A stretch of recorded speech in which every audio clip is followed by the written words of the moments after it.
200 Apache fighters waited in absolute stillness beyond Fletcher Knox's barn, their battle paint gleaming, and their gaze locked on his entrance. Though half a day before, Fletcher was unaware that offering his final bread crust would alter destiny forever.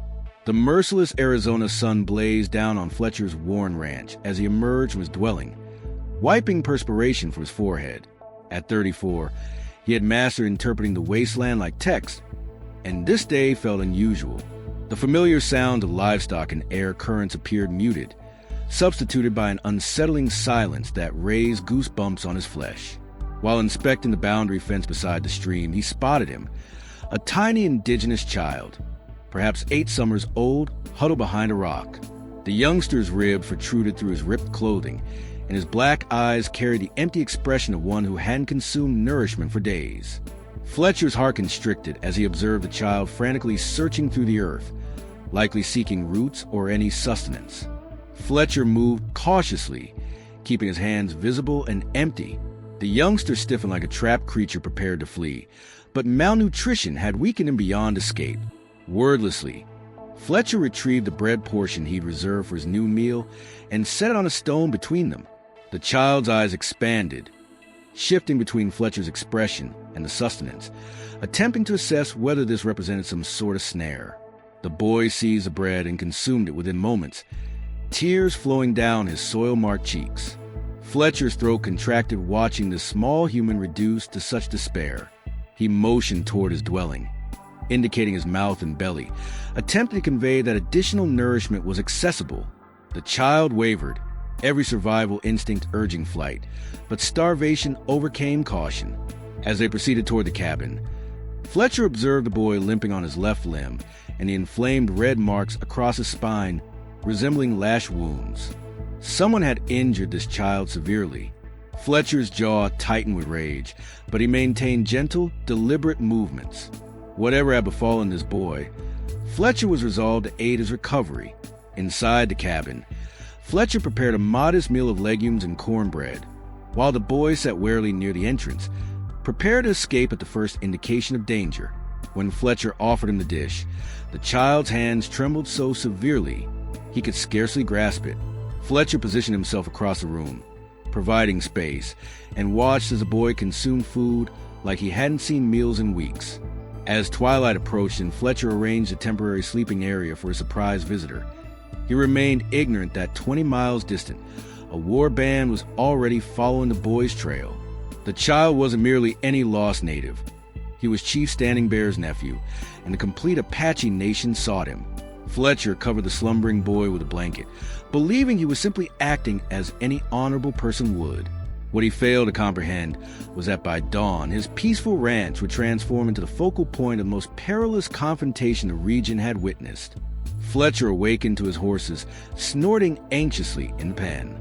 Something had alarmed him, and through his frontier experience, he discovered to rely on his animals' awareness more than his own.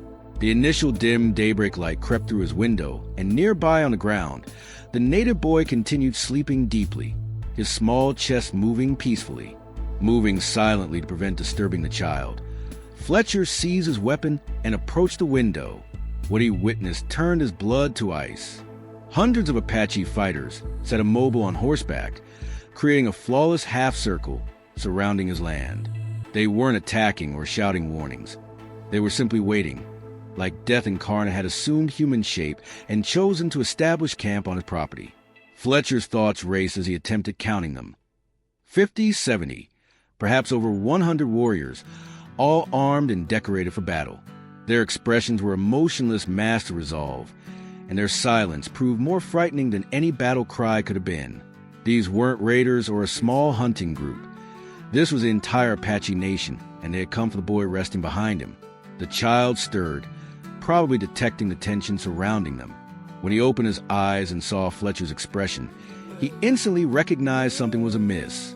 Fletcher gestured toward the window, and the boy crawled over on hands and knees to peer outside. The instant he saw the warriors, his face became pale with fear, and he began shaking uncontrollably.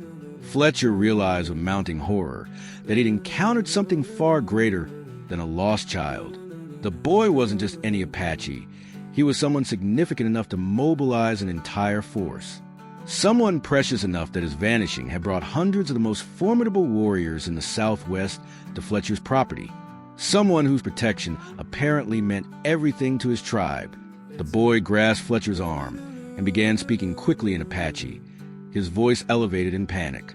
Fletcher couldn't comprehend a single word, but the child's terror was contagious. Whatever had occurred to bring this boy to Fletcher's ranch, whatever had created those whip marks on his back, it had generated a situation that could conclude with everyone deceased. Fletcher examined his ammunition. 12 bullets for his rifle, 6 in his pistol, against 200 Apache warriors. He might as well have been hurling stones at a mountain. But escape wasn't possible either. The warriors had encircled the entire property, and Fletcher understood that attempting to flee would be interpreted as guilt admission for whatever they believed he'd done to the boy. As the sun rose higher, Fletcher noticed movement among the warriors. One figure separated from the assembly, riding slowly toward the cabin. The man was elderly, with elaborate feathers in his hair and scars narrating countless battles. Even from a distance, Fletcher could sense the authority emanating from him. This was clearly a chief approaching for discussion. But as the Apache leader drew near, Fletcher glimpsed something that made his stomach plummet.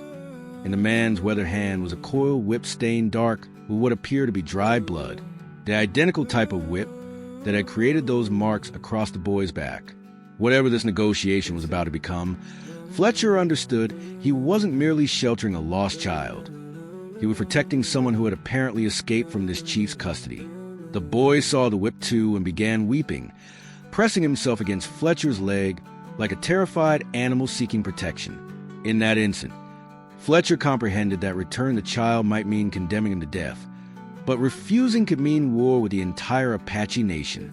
The Apache chief halted his horse 20 feet from Fletcher's porch, close enough for conversation but distant enough to avoid appearing threatening. When he spoke, his English was heavily accented but clear, each word carefully selected and weighted with authority. "White man, you have taken what belongs to the Apache people. Return the boy and you will live to see another sunset." Fletcher stepped onto his porch, keeping his rifle lowered but ready. The child remained concealed inside, but Fletcher could hear his quiet, sobbing to the thin cabin wall. Every instinct urged Fletcher to surrender the boy and preserve his own life, but those whip marks burned in his memory like a brand. "The boy came to me starving and beaten. I gave him food and shelter, nothing more." The chief's expression remained unchanged, but Fletcher detected a flicker of something. Surprise, maybe even respect, in his dark eyes. "You speak truth, Cowboy. The boy is my nephew, Little Wolf. He ran from punishment 3 days ago. He stole sacred corn from our winter stores." Fletcher felt his jaw clench. Sacred corn or not, no child deserved to be whipped bloody and left to starve in the desert. Punishment for a hungry kid taking food? That's not justice, that's cruelty. The words hung in the air like smoke from a gunshot. Around the semicircle of warriors, Fletcher could see hands moving to weapons, horses stepping nervously. He'd just accused an Apache war chief of cruelty before his entire army, a statement that could start a war or end his life in the next 10 seconds. But instead of ordering an attack, the chief dismounted and walked closer. When he was just a few feet away, Fletcher could see the deep lines of exhaustion etched into his weathered face, and something else. Pain that went deeper than physical scars. "You know nothing of Apache ways, white man. Little Wolf is not just any child. He is the son of my dead brother, and the spirits have marked him as our next chief. When he took the sacred corn, he violated laws older than your people's memory of this land." Fletcher's mind reeled as the pieces fell into place. This wasn't just about stolen food. It was about a future leader breaking the most sacred laws of his people. The whipping wasn't cruelty. It was ceremonial punishment required by Apache tradition. But that knowledge didn't make Fletcher feel any better about sending a terrified 8-year-old back to face more pain. If you were Fletcher, what would you do? Honor Apache law and return a future chief to face his people's justice? Or protect a scared child from punishment you can't understand? Tell me in the comments. I need to know which side you choose, because what Fletcher decided next would determine whether Little Wolf lived to become the chief his people needed, or died as a boy who never understood the weight of his destiny. The chief's hand moved to his knife, and behind him, 200 warriors waited for a signal. Fletcher had seconds to decide whether to be a coward who saved his own life, or a fool who died trying to protect someone else's child. Fletcher looked into the chief's eyes and made a decision that surprised even himself. Instead of stepping aside or reaching for his gun, he set his rifle against the porch railing and held up both hands in a gesture of peace. "Chief, I hear what you're saying about your laws and traditions, but before you take the boy, let me ask you something, man to man. Do you remember being 8 years old and so hungry you'd risk anything for food?" The chief's expression didn't change, but he didn't reach for his knife either. Fletcher pressed on, knowing he was walking a razor's edge between life and death. "I'm not questioning your authority or your laws, but that boy in there is more scared than any child should ever be. Whatever punishment your traditions require, maybe there's another way to handle it that doesn't break his spirit completely." For a long moment, the only sound was the wind whistling through the desert scrub and the nervous snorting of horses. The chief studied Fletcher's face like he was reading a map, searching for deception or weakness. Finally, he spoke. "You would bargain for the life of an Apache child? What do you know of leadership, white man? What do you know of the burden of teaching a future chief that actions have consequences?" Fletcher felt sweat dripping down his back, despite the morning chill. "I know that scared children make poor leaders. And I know that a chief who shows mercy when it's earned is stronger than one who only knows how to punish." The chief's eyes widened slightly. It was clear that no white man had ever spoken to him this way. With respect but without submission, acknowledging his authority while challenging his judgment. Around the semicircle, Fletcher could see warriors shifting in their saddles, unsure whether to admire the cowboy's courage or prepare to avenge the insult to their leader. "You speak boldly for a man surrounded by death. What would you have me do? Ignore our laws? Pretend that stealing sacred food is acceptable because the thief is young?" Fletcher thought carefully before answering. "No, I think the boy should face consequences. But maybe those consequences could teach him wisdom instead of just fear. Maybe there's a way to help him understand why those laws exist instead of just making him afraid to break them again." Behind him, Fletcher heard the cabin door creak open. Little Wolf appeared in the doorway, no longer hiding, but standing tall despite his obvious terror. The boy said something in rapid Apache, his voice shaking but clear. The chief's face went through a series of emotions, surprise, anger, and finally something that might have been pride. The chief translated for Fletcher. He says he is ready to face his punishment, but he thanks the white man for showing him kindness when his own people would not. He says you have taught him that courage sometimes means accepting help from unexpected places. Fletcher felt his throat tighten. The boy was offering to sacrifice himself to save Fletcher's life, and everyone present knew it. The kid had more guts than most full-grown men Fletcher had known, but he was still just a scared child trying to do what he thought was right. But the chief wasn't finished. He turned to address his warriors in Apache, his voice carrying across the desert like thunder. Whatever he was saying caused a ripple of reaction through the war party. Some nodding approval, others clearly disagreeing. When he finished, several warriors broke away from the group and rode toward the cabin. Fletcher's hand moved instinctively toward his gun, but the chief raised a hand to stop him. "They come not as enemies, Cowboy. They bring supplies to help you care for the boy." Fletcher stared in confusion. "Care for him? I thought you were taking him back for punishment." The chief smiled for the first time since arriving, and it transformed his entire face. "Oh, the punishment will come. But first, Little Wolf must learn what you have tried to teach him. That leadership means understanding different kind of strength. He will stay with you for one full moon, learning white man's ways of survival and kindness. Then he returns to face Apache justice, but as a boy who understands both worlds." Fletcher felt his knees go weak with relief. But the chief's next words made his blood freeze all over again. "But know this, Cowboy. If any harm comes to him while he is in your care, 200 warriors will return, and this time we will not come to talk." As the Apache warriors rode away, leaving only dust clouds on the horizon, Fletcher stood on his porch feeling like he'd just survived a tornado. Little Wolf remained in the doorway, watching his uncle's retreating figure with a mixture of relief and terror.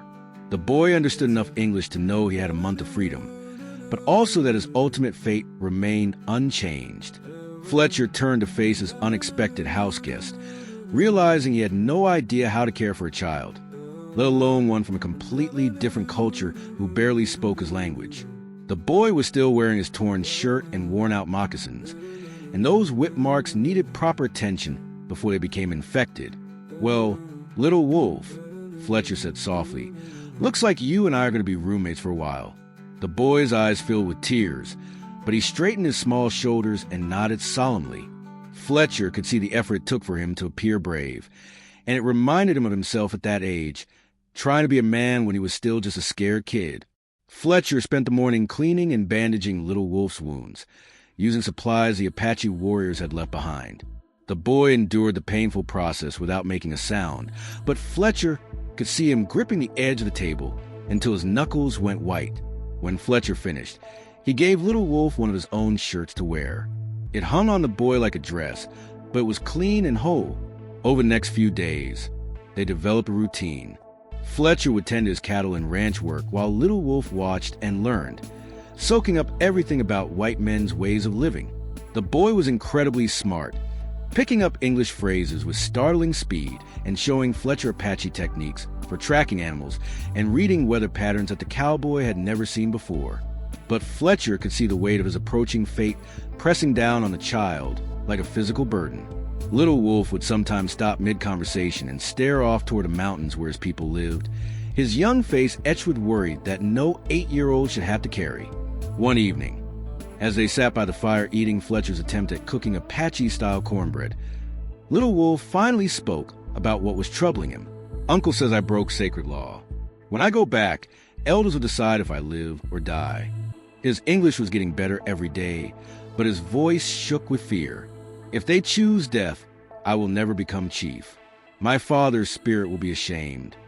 Fletcher felt his heart break for this kid, who was trying to carry the weight of his entire people's future on his tiny shoulders. "Little Wolf, you made a mistake, but you were hungry and scared. That doesn't make you a bad person or a failed leader." The boy shook his head vigorously. "Apache law says stealing sacred food means choosing personal need over tribe's need. That is not chief's way." Fletcher stared into the fire, searching for words that might comfort a child facing possible execution for the crime of being hungry. But before he could respond, they heard the sound that made both their hearts stop. Horses approaching in the darkness, and lots of them. Fletcher grabbed his rifle and moved to the window. Outside, he could see torches moving through the night, but these weren't Apache riders. These were white men, maybe 20 of them, and they were armed for trouble. "Knox!" A voice shouted from the darkness. "We know you got that Apache kid in there. Send him out, and nobody has to get hurt." Fletcher's blood went cold as he recognized the voice. Jeremiah Wade, the territorial marshal who'd been trying to start a war with the local tribes for months. Wade had somehow learned about Little Wolf and was planning to use the boy as an excuse to attack the Apache. Little Wolf pressed against Fletcher's side, trembling. If Wade got his hands on the boy, it wouldn't just mean Little Wolf's death. It would mean war between the Apache and every white. Settlement in the territory. Hundreds of innocent people would die because of one marshal's ambition. Fletcher checked his ammunition again and realized at this time, 18 bullets against 20 armed men wasn't just hopeless, it was suicide. But as he looked down at Little Wolf's terrified face, he knew he couldn't let Wade turn this brave kid into the spark that burned down everything Fletcher's neighbors had built. The question was, how do you protect a child when an entire army of your own people wants to use him as a weapon? Fletcher's mind raced as Wade's men spread out around his property, their torches creating a ring of flickering light in the darkness. He could hear them talking in low voices, positioning themselves for what was clearly going to be an assault on his cabin. These weren't lawmen coming to arrest someone. They were vigilantes planning to take Little Wolf by force. "Knox, you got 1 minute to send out that Apache brat, or we're coming in after him." Wade's voice carried the authority of someone who convinced himself he was doing righteous work. "That kid's people have been raiding our supply lines for months. Time to send them a message they'll understand." Fletcher knew Wade was lying. The Apache hadn't raided anyone in over a year, not since the peace treaty was signed. But fear and prejudice had a way of making men believe what they wanted to believe. especially when it gave them an excuse for violence they'd been craving anyway. Little Wolf tugged on Fletcher's sleeve and whispered urgently, "I'd go to them. Stop fighting because of me." Fletcher looked down at the boy's brave, terrified face and felt a surge of protective fury that surprised him with its intensity. "No chance, kid. You're staying right here where you belong." But even as he said it, Fletcher knew they were trapped. Wade's men had him outnumbered and surrounded, and fighting them would just get Little Wolf killed anyway. Worse, if Fletcher shot any of Wade's posse, it would give the marshal exactly the excuse he needed to declare war on the Apache, claiming they corrupted a white man into attacking his own people. That's when Fletcher heard something that made his heart leap with hope and terror in equal measure. The sound of approaching horses from the opposite direction. A lot of horses, moving fast through the night. Either the cavalry was coming to restore order, or Chief Standing Bear had decided not to wait a full month before checking on his nephew. Wade heard it too, and his voice took on a note of panic. "Damn it, Knox. You called in the Apache, didn't you? You're a traitor to your own kind." Fletcher almost laughed at the irony. Wade thought Fletcher had somehow summoned Apache reinforcements, when in reality the approaching riders were probably the last thing Fletcher wanted to see right now.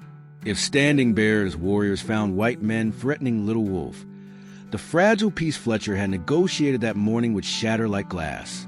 The sound of galloping horses grew louder, and Fletcher could see Wade's men growing nervous, their torches wavering as they tried to peer into the darkness beyond their circle of light. These were townsmen and farmers, not soldiers, brave enough to intimidate a lone cowboy, but not prepared to face Apache warriors in a night battle. Through the window, Fletcher watched his figures emerge from the darkness on horseback. But as they rode into the torchlight, Fletcher realized with shock that these weren't Apache warriors at all. Leading the group was Sheriff Tom Bradley from the nearest town, followed by a dozen deputized citizens. Men Fletcher recognized as honest settlers who wouldn't stand for Wade's vigilante justice. Marshal Wade. Sheriff Bradley's voice cut through the night like a whip. "By what authority are you threatening citizens on their own property?" Wade wheeled his horse around, clearly caught off guard by Bradley's arrival.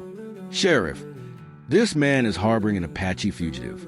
He's violated territorial law and endangered every white family in the region." Bradley rode closer, his hand resting casually on his gun. "I've got a telegram from the territorial governor himself saying that boy is under official protection while a peace treaty is being negotiated. You're the one breaking the law here, Wade." Fletcher felt a wave of relief wash over him, but it was short-lived. Little Wolf was pulling on his sleeve again, pointing toward the window with wide, frightened eyes. Following the boy's gaze, Fletcher saw movement in the darkness beyond both groups of white men. Apache warriors, dozens of them, emerging silently from the night like ghosts made flesh. Standing Bear had indeed come to check on his nephew, and he'd brought an army. Now Fletcher's ranch had become the center of a three-way standoff between Apache warriors, territorial lawmen, and vigilante settlers. One wrong move from anyone could turn the desert into a battlefield that would be remembered for generations. But as Fletcher watched the chief ride slowly into the torchlight, he realized that Standing Bear wasn't here for war. The Apache leader's face was calm, almost amused, as he surveyed the chaos that had erupted around his nephew's temporary home. When Standing Bear spoke, his words carried the quiet authority of someone who held all the cards and knew it. "White men seem very excited about one small boy. Perhaps we should discuss this like civilized people before someone does something foolish that cannot be undone." The tension in the air was so thick Fletcher could almost taste it. Three armed groups faced each other in a deadly triangle around his property. Wade's vigilantes with their torches and hatred, Sheriff Bradley's lawmen with their duty and restraint, and Standing Bear's Apache warriors with their silent, lethal patience. One nervous trigger finger could turn this standoff into a massacre that would haunt the territory for decades. Standing Bear dismounted slowly, deliberately, his movements calculated to show he wasn't afraid of any of the white men facing him. When he spoke, his voice carried across the desert night with the authority of someone who commanded respect long before any of these settlers had even seen Arizona. "I came to see how my nephew learns white men's ways. Instead, I find white men who cannot agree among themselves whether to honor their own laws. The chief's gaze swept over Wade's posse with obvious contempt. Perhaps Apache justice is simpler than white man's justice. Wade's face flushed red in the torchlight, and his hand moved toward his gun. Don't you lecture us about justice. Your people have been... Marshal Wade. Sheriff Bradley's voice cut through Wade's rant like a blade. One more word out of you, and I'll have you arrested for inciting violence against treaty-protected individuals. Fletcher could see Wade's men looking uncertain now, caught between their marshal's orders and the very real possibility of being arrested by legitimate law enforcement. These weren't hardened killers. They were scared farmers and shopkeepers who let fear and prejudice override their common sense. Standing Bear studied the scene with the calm expression of a man who'd seen enough foolishness in his lifetime to recognize it when it appeared. Sheriff Bradley, you seem to be a man of honor. Perhaps you can explain why some of your people wish to steal my nephew when he is already receiving the punishment we agreed upon. Bradley removed his hat respectfully. Chief Standing Bear, Marshal Wade acted without territorial authority. The governor himself confirmed that your arrangement with Mr. Knox is legally binding. These men have no right to interfere. Fletcher felt Little Wolf's small hand slip into his, and he squeezed it reassuringly. The boy was trembling, but he wasn't hiding anymore. Instead, he was watching the three groups of adults argue over his fate with the solemn expression of someone much older than his 8 years. Wade wasn't ready to give up. That boy's people have been raiding supply wagons. He's probably gathering intelligence for future attacks. Standing Bear's expression didn't change, but every Apache warrior behind him shifted slightly in their saddles. Fletcher recognized a movement. It was the same subtle preparation he'd seen in wild animals just before they struck. Marshal Wade. Standing Bear said quietly, "My people have taken nothing from yours in over a year, but if you wish to make accusations, perhaps we should settle this in a traditional way. You and I, alone with weapons of your choosing." The offer hung in the air like smoke. Everyone present knew that Standing Bear was offering Wade a chance to back up his accusations with his life, and everyone also knew that Wade would never accept such a challenge. The marshal might be full of bluster and prejudice, but he wasn't completely stupid. Before Wade could respond, Little Wolf surprised everyone by stepping out onto the porch. In clear English, loud enough for all three groups to hear, the boy made an announcement that changed everything. "I will speak for myself now. I am Little Wolf, nephew of Chief Standing Bear, future leader of the Apache people. I broke sacred law and accepted punishment, but I also learned that some white men show kindness to enemies, and some Apache warriors show mercy to those who break tradition. Maybe all of us can learn from this." The 8-year-old boy stood on Fletcher's porch, addressing seasoned warriors, lawmen, and vigilantes with the composure of a natural leader. Fletcher felt a surge of pride, realizing that the terrified, beaten child he'd found 3 weeks ago had transformed into someone who might indeed become the chief his people needed. But Little Wolf wasn't finished. His next words would determine whether the standoff ended in peace or bloodshed. "Uncle, I am ready to return and face the elders' judgment, but I ask that Fletcher Knox be allowed to speak for me when that time comes. He has shown me that courage comes in many forms, and I want our people to know that not all white men are enemies." Standing Bear's eyes widened slightly. Clearly, he hadn't expected his nephew to request a white man's testimony at his trial. Around the semicircle of warriors, Fletcher could see similar expressions of surprise and, in some cases, respect. But Wade chose that moment to make the biggest mistake of his life. "I'll be damned if I let some Apache brat." The rest of his sentence was cut off by the distinctive sound of dozens of Apache arrows being knocked simultaneously. The message was clear. Insult the future chief again, and it would be the last words Wade ever spoke. Sheriff Bradley moved faster than Fletcher had ever seen a man move, in one fluid motion. He drew his gun and pointed it directly at Wade's head, his voice cutting through the night with deadly authority. "Marshal Wade, you are under arrest for violation of territorial treaty law, incitement of violence, and threatening the life of a protected individual. Drop your weapon immediately, or I will consider you a threat to territorial security." Wade's face went white as he realized his own men were backing away from him, unwilling to fight both lawmen and Apache warriors over his personal vendetta. The torches in his followers' hands trembled as they finally understood they'd been led into a situation that could get them all killed. Standing Bear raised his hand, and the sound of arrows being drawn back ceased immediately when he spoke. His voice carried the wisdom of someone who understood that true strength sometimes meant choosing peace over victory. Sheriff Bradley honors his word and his law. This is why peace between our people is possible. The chief's gaze moved to Fletcher and Little Wolf on the porch. My nephew has chosen his advocate wisely. Fletcher Knox, will you speak for Little Wolf when he faces Apache justice? Fletcher felt the weight of history settling on his shoulders. This wasn't just about one boy's fate anymore. It was about whether two peoples could learn to trust each other despite centuries of conflict and misunderstanding. Chief Standing Bear, it would be my honor to speak for Little Wolf. He's shown more courage and wisdom in the past 3 weeks than most men show in a lifetime. Little Wolf stepped forward. No longer the terrified, beaten child Fletcher had found behind that boulder. Standing tall despite his small stature, he addressed both groups of men with the natural authority of someone born to lead. I return to my people not ashamed of my mistake, but proud of what I learned from it. Fletcher Knox taught me that kindness is not weakness, and that protecting others is the highest form of strength. These are lessons a future chief must know. Standing Bear dismounted and walked the porch, his warriors following his lead.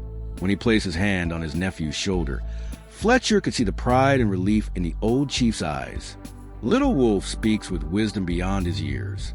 The elders will hear his words and Fletcher Knox's testimony, but I believe they will see what I see, a boy who made a mistake and learned from it, rather than a future chief who failed his people. Sheriff Bradley kept his gun trained on Wade as his deputies moved in to arrest the disgraced marshal. Wade, you and your men will be held pending investigation. The territorial governor will want a full report on this incident. As Wade was led away in chains, his former followers dispersed quickly into the night, probably grateful to escape with their lives and freedom. The crisis that threatened to ignite a war had ended not with violence, but with justice and mutual respect. Fletcher knelt down to Little Wolf's eye level, feeling a tightness in his throat as he realized their time together was ending. You ready to go home, kid? Little Wolf nodded solemnly, but then surprised Fletcher by wrapping his small arms around the cowboy's neck. You will always be my white brother, Fletcher Knox.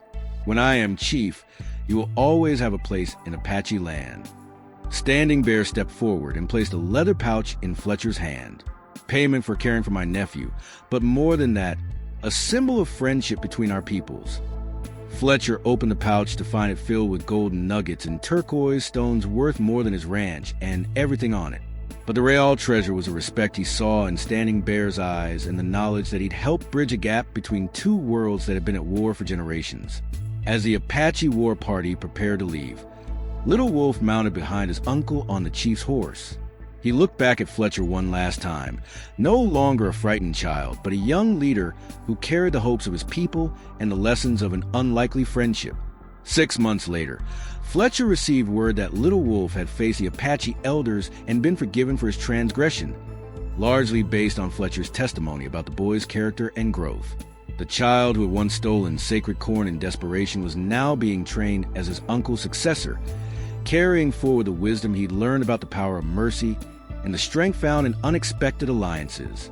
Fletcher's ranch became a neutral meeting ground where Apache and white traders could conduct business safely, overseen by the cowboy who'd proven that sometimes the most important battles are won not with bullets, but with compassion.